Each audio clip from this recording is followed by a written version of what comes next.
Hello, and welcome to Five for Friday for this first Friday in April, April 7th, 2023. Here at Five for Friday, I take it as my mission to curate the massive volumes of news stories that you don't have time to read and share a bite-sized grouping of 5 stories in about 5 minutes. So let me do the hard work, sifting through and reading the news so that I can share some topics that could impact you and your small business. Today we'll look at the good and the bad of all the artificial intelligence developments going on, some work trends, a few cool and unusual new products, and some climate change progress. Ready to learn about powdered beer and mini satellites? Then let's get going. We'll start with topic number 1, the good stories about artificial intelligence and chatbots. These tools can be creative, like the one that used past IKEA furniture catalogs to create new furniture designs that align with IKEA's past designs. They can be handy, like using AI versions of people to host a radio show or customize a DJ playlist.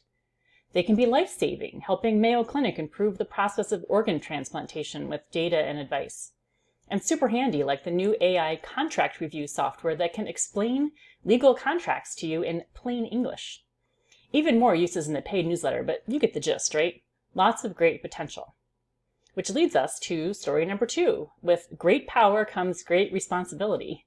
AI is capable of so much, but that means not just the good, but also the bad. And so that's our topic number 2. First, not a shocker, but many of the capabilities of these AI tools will likely take many jobs away, or at least parts of many jobs, and they will become obsolete. And guess what? It's coming for the white-collar jobs first. Next, AI relies on information in the internet to share information with you, but it's not so good at distinguishing fact from fiction or from jokes, which is leading to some serious issues as the big tech chatbots battle it out against each other. And apparently ChatGPT has been making up news articles, which has publishers up in arms. And they're also not very happy that the tool is stealing years of their own news articles in order to create news stories that sound real and authentic, with no credit, of course, to the original journalists. And it turns out about half of us can't even tell whether something is real or AI generated anyway. So many issues with ethics, security, fact versus fiction. You can see more in the newsletter and of course in past Five for Friday videos, since this is most definitely a recurring topic. And with that, let's move on to story number 3, the office of the future. A year ago, many people thought we'd all be working remotely forever, but it turns out that the number of remote workers continues to decrease as employers ask employees to return to the office. But employees are finding that they like the flexibility they had working remotely, where you could, say, decide to work in the evening but go golfing in the afternoon. I expect we might see a continued push for more of that flexibility in work hours moving forward.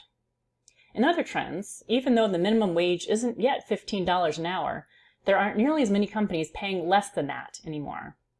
And for jobs at that pay level, it's not surprising to find out that those workers say their job is not very important to their overall identity. And then finally, a conference room trend coming from Europe, a walking room, where you can meet with your team on a floor that is like a giant treadmill, forcing everyone to walk at the same pace while they meet. I am not sold. And moving on to story number 4, some trend-setting new products aside from the walking room. This week they include a smart basketball hoop that senses your shots and has a backboard with a video screen to coach you to improve. A future-focused hotel chain is seeing the future in construction, more specifically housing construction workers building semiconductor factories over the course of several years. Also, a German brewery is working on the world's first powdered beer. Just add water. Will it really taste the same? TBD. And perfect for Gen Zers new to the workforce, a video game that helps you complete your tax returns by answering questions asked by its cartoon chatbot named Iris. Get it? Iris? IRS? Super creative. All right, now let's move on to our final story, story number 5. Lots going on in climate change. In the interest of sticking to 5-ish minutes, I'm going to try to summarize the key points from the newsletter. Wind and solar power are on the rise, even though funding for clean energy startups was down in the first quarter of 2023 as compared to last year. Some pending innovations in this world include tiny nuclear reactors that work together to produce energy, tiny satellites that monitor activity on Earth, kind of like a smartwatch for the planet, and superconducting materials that operate at room temperature as opposed to ultra-low temps. Slow but steady progress, which I believe will continue to grow as it becomes clear that this market can be quite profitable. Finally, 2 quick bonus stories. Did you hear about the London Metal Exchange that discovered that they had been storing bags full of what they thought was the precious metal nickel that turned out to be bags of rocks instead? Oops. And score 1 for human drivers. Robotaxis in San Francisco did not do so well in bad weather. They got caught up in caution tape and downed wires and came to a stop, blocking traffic, all tangled up in the wires. Every new situation is a learning experience, right? That's a lesson for all of us, not just robotaxis. And that's it for today. Thanks for joining me for this week's Five for Friday.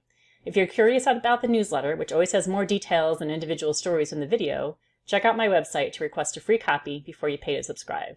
And as always, I hope you'll sign up to receive these videos directly from me by email or subscribe on YouTube so you can continue to hear about these signals of change that it could impact your small business. That's it for today. Happy Friday. See you next week.